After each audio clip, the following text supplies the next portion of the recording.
आप अपने घर से निकलिए और एक चीज ऑब्जर्व करिए, सुलभ शौचालय से लेकर के बस स्टैंड तक आपको एक ही तस्वीर दिखाई देगी, प्रधानमंत्री मोदी। ये सब पर कितना खर्च होता है, आइए चलिए एक बार इस पैसे का हिसाब करके देखते हैं। 2024 के लोकसभा और विधानसभा चुनाव में 32 पार्टियों ने कुल 3352 करोड़ रुपए खर्च किए। इसमें से अकेले बीजेपी ने 1494 करोड़ यानी लगभग 46% खर्च बीजेपी ने किया। और चंदे की बात करें तो बीजेपी को अकेले इसी साल 6268 करोड़ रुपए चंदे में मिले, जो 32 पार्टियों को मिले हुए चंदे का 84% है। 2014-15 में बीजेपी की डिक्लेयर्ड इनकम थी 970 करोड़ रुपए, जो 2024-25 में बढ़कर हो गई 6770 करोड़, यानी 10 साल में लगभग 7 गुना 700% की बढ़ोतरी बीजेपी की इनकम में। 2015-16 से पहले अगर 14 का अनुमान लगाएं तो 571 करोड़ जोड़े तो 12 साल में लगभग ये हो जाता है 16 गुना।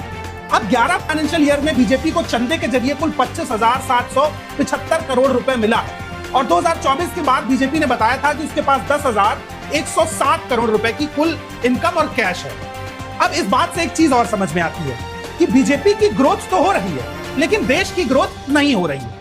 बीजेपी पार्टी ने 25,000 करोड़ रुपए से ज्यादा का चंदा 12 साल में इकट्ठा किया। जो पार्टी 571 करोड़ के फंड पे थी, आज उसके अकाउंट में लगभग 15 से 16,000 करोड़ रुपए हैं। देश का कोई और सेक्टर अगर इसी तरह से ग्रोथ रेट पर होता तो मैं एक बार को मान लेता कि बीजेपी देश के लिए काम कर रही है।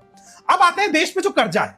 2024-25 में देश में लगभग 175 लाख करोड़ रुपए का कर्जा है, जो लगभग 70 लाख करोड़ हुआ करता था 2014 में जब मोदी प्रधानमंत्री बने थे। यानी कर्जे में भी 190% की ज्यादा बढ़ोतरी हो गई है।